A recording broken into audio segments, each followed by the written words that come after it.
रहीम। ठीक है, जो हमारा नेक्स्ट वाला पॉइंट है वो है ईसीटी। ठीक है, अब ईसीटी के जितने भी पॉइंट्स हैं वो विद एमसीक्यूज हमने सारे करने हैं। ठीक है, जो बहुत इजी वे में हमने करना है। ठीक है, अब हमारे पास जो है वो पी वेव होती है, फिर पी आर सेगमेंट होता है, फिर क्यू आर एस कॉम्प्लेक्स होता है, एस टी सेगमेंट होता है, टी वेव होती है और टी पी इंटरवल होता है। ठीक है,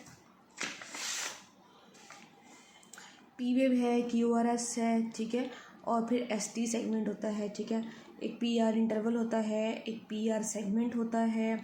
यहाँ से शुरू करेंगे पी से आर तक, start of the P wave से आर तक, तो ये है पी आर इंटरवल। और अगर end of the P wave से आर तक जाएंगे तो हमारे पास आ जाएगा पी आर सेगमेंट। ठीक है, अब हमारे पास जो है हमें पता है जो पी वेव होती है वो होती है एट्रियल डीपोलराइजेशन के लिए। ठीक है, पी आर सेगमेंट जो है वो होता है ए वी नोडल डिले के लिए। ठीक है, और जो क्यू आर एस कॉम्प्लेक्स होता है वो होता है वेंट्रिकुलर डीपोलराइजेशन के लिए। साथ ही साथ उसने कहा जो क्यू आर एस है वो एट्रियल रीपोलराइजेशन के लिए भी होता है। ठीक है, फिर हमारे पास है S T segment which during which ventricles are contracting. और टी वेव में अगर हम देखें ventricles are contracting in S T. Q R S में हमारे पास था वेंट्रिकुलर डीपोलराइजेशन। ठीक है, और time which during ventricles are contracting properly, तो एस टी सेगमेंट वाला आ जाता है। ठीक है, टी वेव जो है वो बस वेंट्रिकल रीपोलराइजेशन के लिए आ जाती है। और पी और टी और नेक्स्ट पी का जो इंटरवल होता है वो उसमें ventricles are relaxing and filling. ठीक है, तो टी वेव जो है वो रीपोलराइजेशन के लिए आ जाती है। ठीक हो गया, और जो एस टी है प्रॉपर कॉन्ट्रैक्शन के लिए है, Q R S ventricular depolarization के लिए है, और पी वेव जो है वो एट्रियल डीपोलराइजेशन के लिए है। ठीक है, तो इस तरह का आंसर आएगा, तो हमें इसी तरह से टिक करना है। ठीक है, P wave which segment of the E C D coincides with a wave of the G V P. ठीक है, अब आपने अगर वो पूछता है जे वी पी के साथ तो सिर्फ और सिर्फ आपने जो है ना पी नहीं कहना, आपने कहना है पी आर सेगमेंट। ठीक है, पी आर सेगमेंट जो है ये होता है कोरस्पॉन्ड्स विथ ए वेव। ठीक है, ये वाला आ जाता है। रिलैक्सेशन ऑफ द वेंट्रिकल्स हमने कहा था, ventricle filling is represented initially by the T P segment. ये वाला रिलैक्सेशन जो है टी पी सेगमेंट। दूसरा एमसीक्यू आ गया। ठीक है, atria extra systole beat on ECG, तो ये हमने कहा था पी आर सेगमेंट है। ठीक है, एट्रियल एक्स्ट्रा सिस्टली जो है ये हमारे पास आएगी पी आर सेगमेंट के लिए।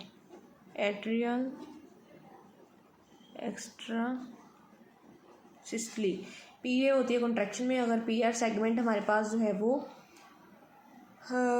पी आर जो सेगमेंट है वो उसमें को पंगा आ रहा होगा तो हमारे पास यानी कि ए बी नोडल डिले को डोनेट करता है, उसमें हमारे पास एट्रियल 2 दफ़ा कॉन्ट्रैक्ट कर रहा होगा, तो एट्रियल एक्स्ट्रा आती है पी आर सेगमेंट में। Non interval P R interval on E C G denotes A B conduction likewise. ठीक है, in which of the following conditions हमारे पास जो है atria repolarisation is evident on E C G 3rd degree heart block में। अगर हमारे पास atrial repolarisation जो है हमारे पास प्रॉपरली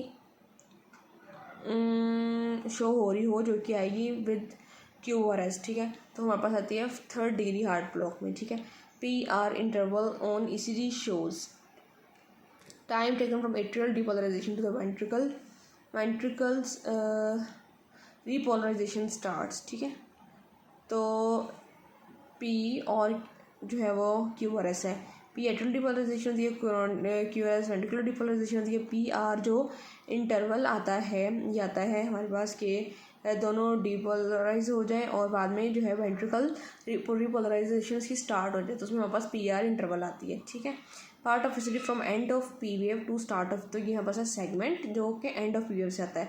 अगर start of the P wave से आएगा तो हमारे पास पी आर इंटरवल होगा। ठीक है, A V node delay on E C D is associated with the P R interval, ये हमने किया था यहाँ पे भी। ए वी नॉट डिले जो है on E C D by the A V node delay होती है और पी आर इंटरवल, तो आपने पी आर इंटरवल याद रखना है।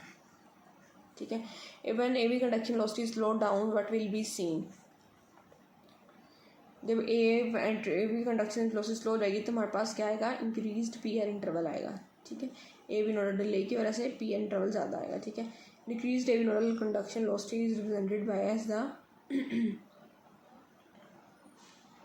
Decreased velocity is represented on E C G by the prolong P R interval. ठीक है, प्रोलॉन्ग हो जाएगा। ऊपर भी ये था कि जैसे ये कंडक्शन स्लो हुई तो पीआर इंटरवल प्रोलॉन्ग हो गया था, इधर भी यही सीन है, ठीक है। रिगार्डिंग पैरासिम्पथेटिक स्टिमुलेशन जिसमें हार्ट स्लो होता है उसमें भी पीआर इंटरवल ज़्यादा हो जाएगा, ठीक है। इसके अलावा पीआर इंटरवल ज़्यादा होता है फर्स्ट डिग्री हार्ट ब्लॉक्स वगैरह में भी, ठीक है, ये भी हम पढ़ेंगे अभी। Absent P wave on ECG occurs in the nodal rhythm. जब हमारे पास जो है ना वो एवी नोड ऐसा पेस में करेक्ट करते हैं तो हमारे पास पी वेव्स एब्सेंट हो जाती हैं। Absent P waves on ECG which one of the following is not shown in ECG, तो इसका मतलब है एट्रियल कॉन्ट्रैक्शन हमें नज़र नहीं आएगी। एब्सेंट पी वेव तो no atrial contraction. Time of ECG starting from atrial depolarisation to the ventricular systole, तो तुम्हें पता ही है पीआर इंटरवल है। Ventricular systole corresponds on ECG with QRS. Which of the following represents ventricular systole on ECG QRS? Ventricular systole corresponds on ECG with QRS. Complete ventricular systole on ECG shown by the ST segment. अब complete का लफ्ज़ आ गया तो आपने साथ ही ST segment पे shift हो जाना है, ठीक है। During cardiac cycle, QRS complex begins slightly prior to the onset of the ventricular systole. QRS जो है prior to the onset, ठीक है। Regarding QRS complex in ECG, which is true, occurs during the ventricular depolarization. QRS complex occurs at the start of the ventricular contraction. Prior या start. Wave of depolarization passes from endometrium to epicardium. Endo, मायो और AP, ठीक है। अब उसने कहा है कि endo, मायो और एपी, ठीक है। Wave of depolarization passes from endocardium to epicardium present on ECG as a QRS complex, ठीक है, मतलब वेंट्रिकल की कॉन्ट्रैक्शन। जो the following is involve by the QRS complex, the ventricular की कॉन्ट्रैक्शन आ जाएगी। जो the tall QRS lead to और इसलिए शोज जो the following hypertrophic. Tall QRS जो है वो शो करता है हाइपरट्रॉफिक, ठीक है। अगर लो वोल्टेज आती है तो लो एम्पलीट्यूड आती है तो जो बस ओल्ड एम आई आ जाता है, ठीक है। 56-year-old man working in office felt chest discomfort or auscultation and murmur was heard and ECG shows QRS complex of 1.818 second deviated at the 120 degrees. What is the most likely diagnosis? Right bundle branch block होता है, ठीक है। इसमें हमारे पास जो है ना वो राइट एक्सिस डेविएशन होती है, वो मैं आपको बताती हूँ what is right axis deviation and left axis deviation, उसके मैं अलग से वीडियो बनाऊंगी, ठीक है। और इसमें हमारे पास जो है ना वो राइट बंडल ब्रांच ब्लॉक में आता है, ठीक है। ये एमसीक्यू मैं आपसे डिस्कस करती हूँ। जो the following represents complete ventricular systole, complete है तो बस आएगा ST. In normal ECG west ventricles are in state of complete depolarisation, complete ST segment. ECG is done by the plateau phase of the ventricle and the heart is on ECG shown by the ST segment. plateau phase भी ST segment में होती है, ठीक है।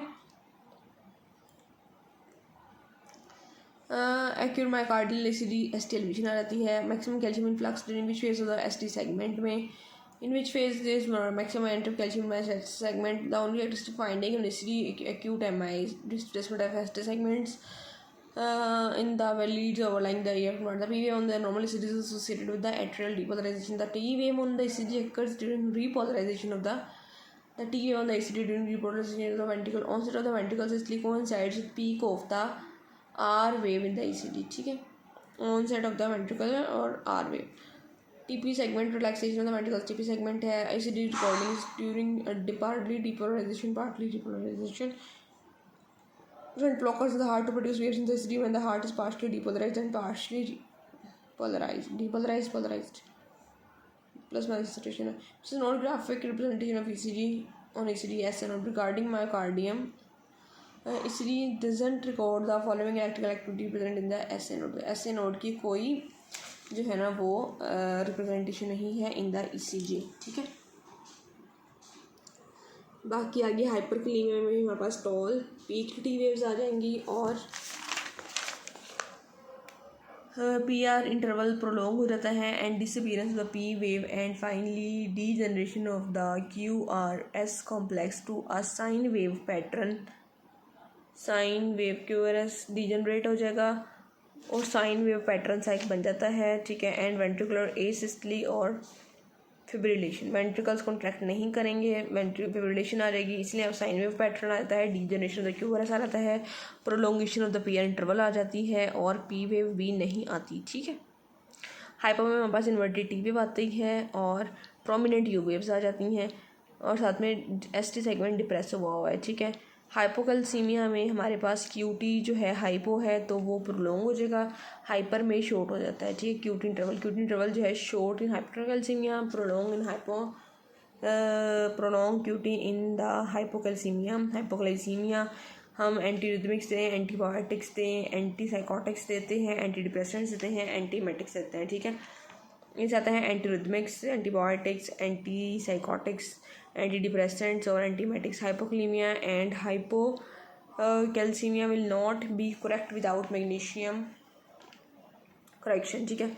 इसी changes in the hypoglycaemia हमारे पास आएगी short QT interval, short hypoglycemia, prolong QT is in the hypoglycemia, ठीक है। जब ग्लूकोज कम होती है तो क्यूटी प्रोलॉन्ग हो जाएगा। A person has multiple blood transfusion during surgery, he develops irregular rhythm and ECG shows tall T waves. Hyperkalaemia after surgery transfusion occurs absent P waves और occurs wide tall T waves. हमारे पास hyperkalaemia tall T waves आती हैं। Patients है potassium sparing diabetics and beta blockers, tall T waves ज़्यादा सही हैं। Patient is non hypertensive और वीकनेस के साथ है इमरजेंसी में।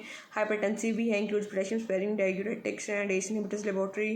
पीक टी वेव्स तो हमारे पास आती हैं लेफ्ट ब्लड डिस्टर्बेंस हाइपरकाइमिया में। For transfusion the blood will was warm date 37, इसलिए short tall P waves, this is prolong hyperkalaemia, ठीक है। उसमें आती है prolong period interval inverted T waves is prominent U waves, prolong period interval, ठीक है। Hyper में हमारे पास था वो,